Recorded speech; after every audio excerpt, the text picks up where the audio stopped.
Unfiltered. In every organization, may mga bulok na itlog. Sa loob ng pamilya, may maitim na tupa. Anong nararamdaman mo being an NCRPO chief pero nababalitaan mo sa ibang rehiyon na hindi naman sa iyo na gumagawa ang mga pulis doon na wala sa tama? Tumatawag tayo sa kanila and of course, hindi naman tayo nakikialam but I give them advice or I give them ganito yung lumalabas kasi or ganito ang appreciation. And so, kailangan ayusin. At, pero sa kanila yun. So, hindi tayo nakikialam. Pakikialam lang natin is we call and we give them advice. And pagka naririnig ko or nakikita ko yung ganyan, I wish na maging commander din ako doon or naging napunta sila sa akin or pumunta sila sa akin para maturuan ng leksyon or maturuan. Hanggat kaya pa kasi kukunti na lang yung nag-a-apply ng pulis. Baka mamaya malagas sila ng malagas pagka hindi natin naturuan or hindi natin naparusahan. Sa ibang probinsya na nabalitaan na ginawa na mismo yung Chief PNP, sinibak yung mga pulis dahil di ginawa tama. So, what if nangyari dito? Anong gagawin ng isang General Nartates? Message doon sa mga taong posibleng baka nag-iisip ko nagawa roon sa kabilang rehiyon, pwede rito. Wala kang puwang para dyan, tama?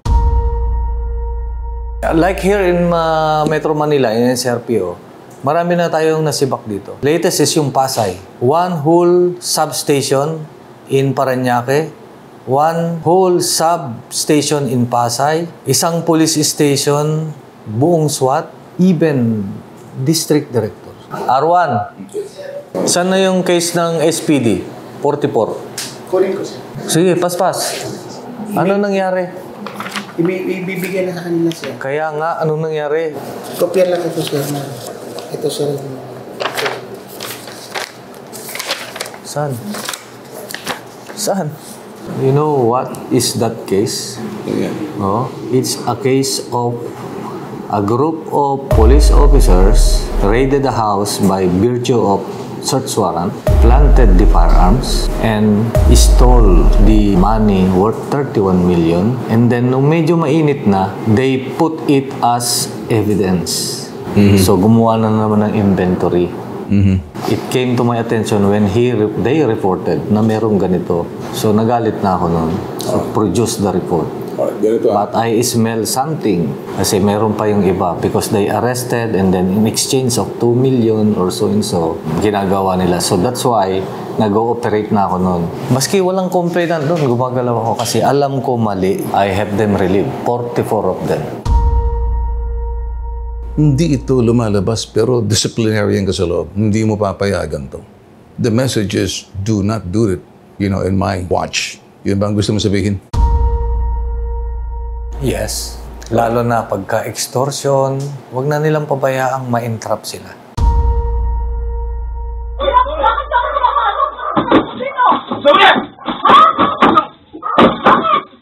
Anong pakiramdam ng isang General Nartates? Meron talagang lalabag doon sa sinasabing patakaran. Sumasama ang imahe sa kagagawa ng ilan. Nabubukulan yung nakararami. Anong nararamdaman mo? Kailangan ipakita mo rin na pagka merong lumabag o may pagkakasala, ay kailangan imbestigahan at make it sure na hatulan para hindi pamarisan. Kayo po'y parang silent operator. Nagdidisiplina kayo na hindi nalalaman ng tao. Pero sa loob ng organisasyon, pinakikita ninyo yung pangil. Pero hindi alam to sa media, hindi alam ng tao. Parang nag-iiwan kayo ng tatak sa organisasyon.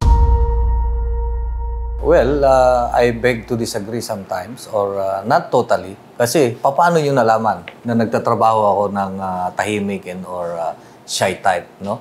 Gusto ko sweep yung action, walang halong galing sa labas or sa media. Later on, lalabas din naman yan. Like what had happened. Sabi nyo, Hitler daw ako or shy type daw ako. Paano nakalabas yung ganong information? Well, galing din naman yan sa loob. And so, that is the thing na gusto natin mangyari. Yung organisasyon na mismo, alam nila na nagbabago.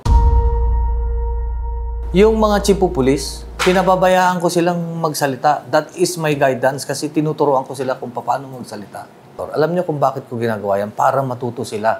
It is part of community engagement. Pagka naibigay ko sa kanila yung ganyang authority, sa akin, medyo ang gagawin ko na lang is continuous guidance. About 300 to 500 messages ang binabasa ko sa isang araw. Tumatawag ako sa kanila. Direkta mismo sa mga station commanders. Minsan sa district directors para tutungan nila.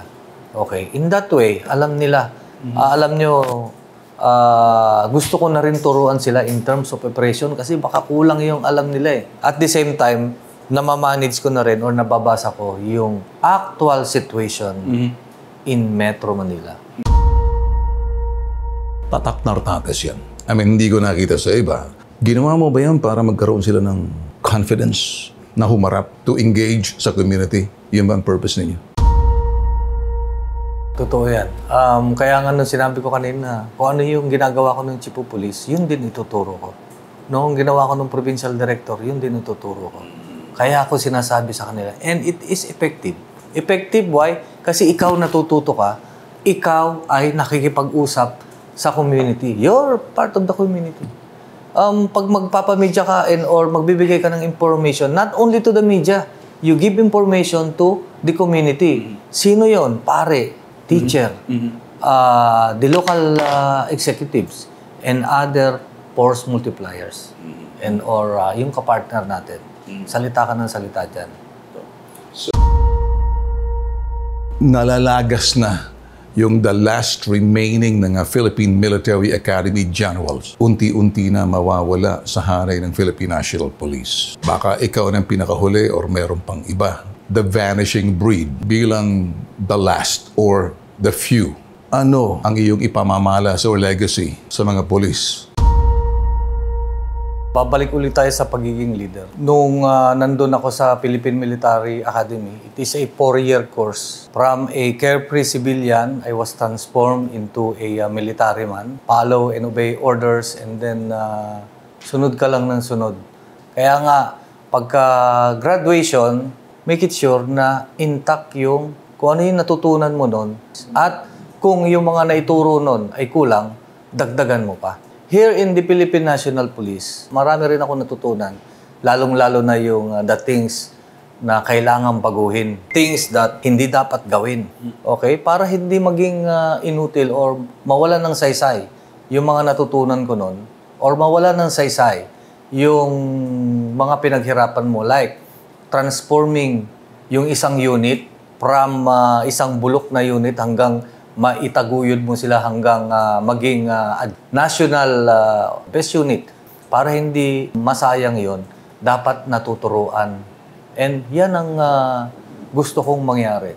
Take for example, I attended the flag raising ceremony ngayon. Imagine first activities for NCRPO. Drills and ceremonies, alam mo, nire-respeto natin dito or ginagawa natin dito sa Philippine National Police. Kung yan pa lang, hindi mo magawang maayos, where is the order at saka yung discipline? Kasi alam mo yung drills and ceremonies na ganyan, it make us proud. So every time, every Monday, pag may napapansin ako, yan ang pagbabago. We transform a unit. Okay? And that is the kind of leadership na kailangan natin sa Philippine National Police. Transformational leader. Gone are the days of the commanders na nandyan lang umupo and follow orders and accomplish the mission. It's not. Kulang yun. Kailangan, kung yung mga policy na luma, nung 1990s pa, 1980s pa, baguhin na natin. Year 2023 na ngayon. Okay, kung nung araw ko konti, ngayon marami. Marami tayong magagawa. Okay, and that is a transformational leader, an architect of change. When you live in organization, when I retire, I ensure na naturuan ko. And that is medal ko sa sarili ko.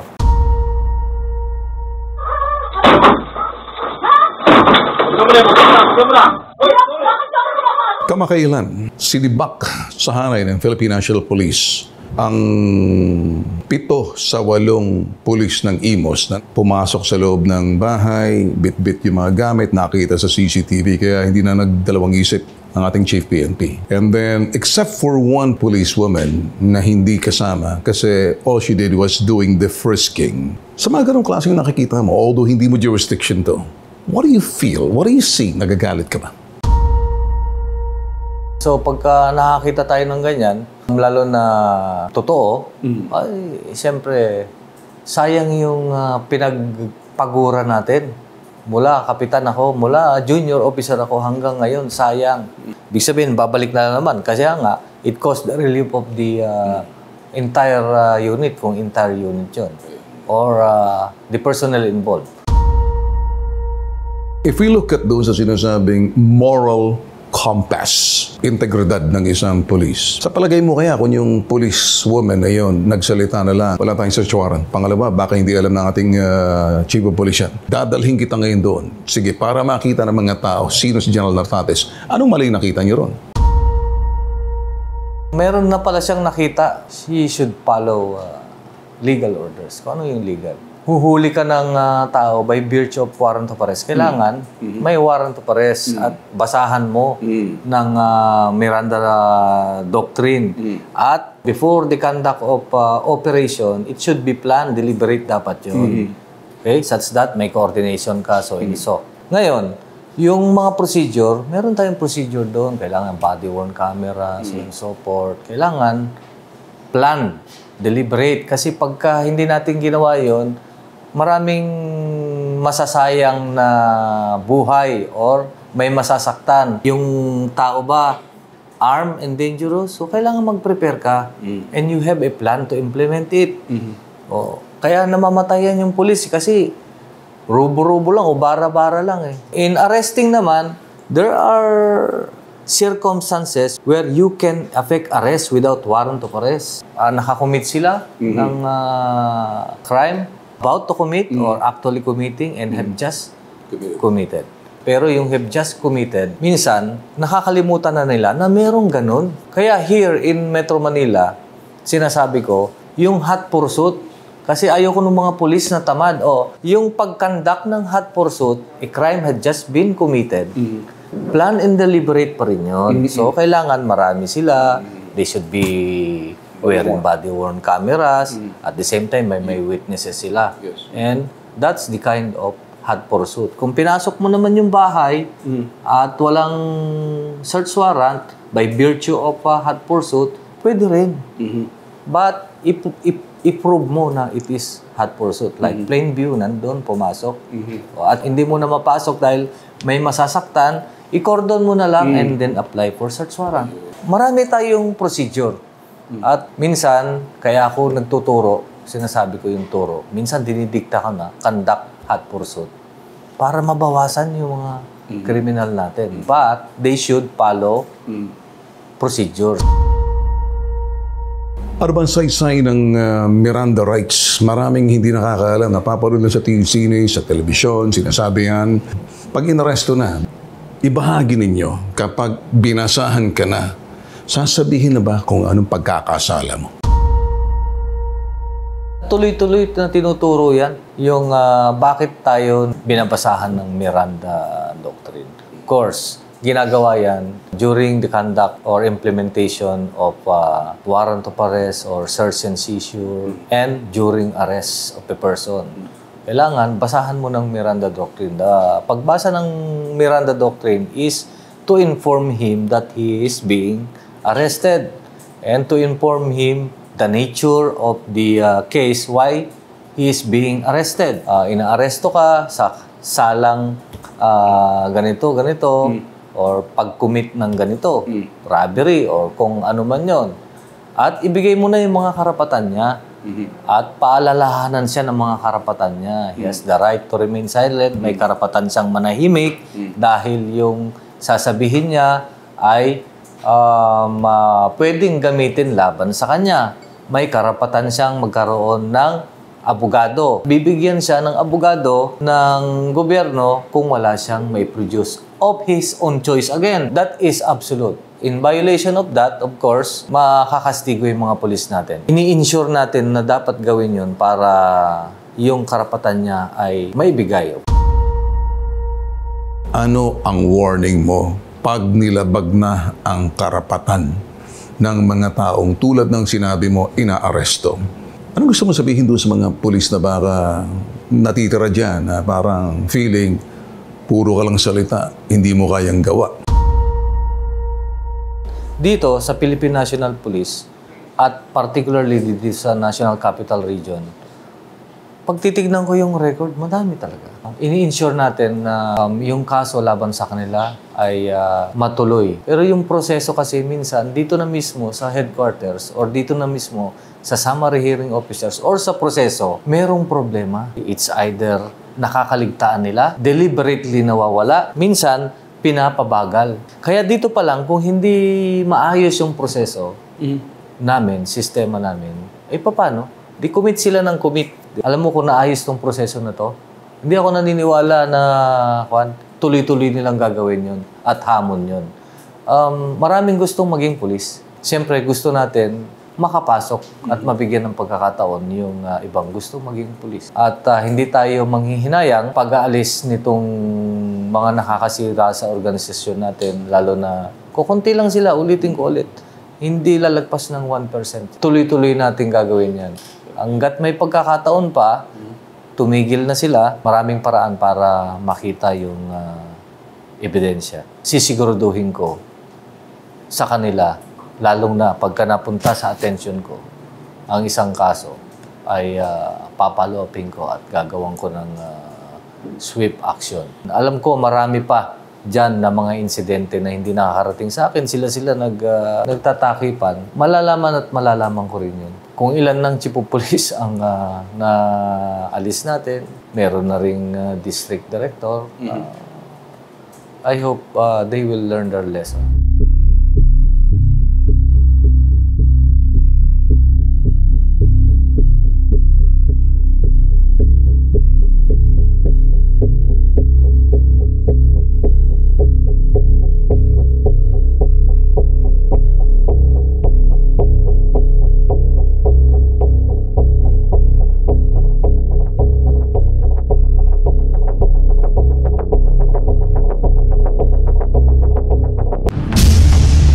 Ben Tulfo, Unfiltered.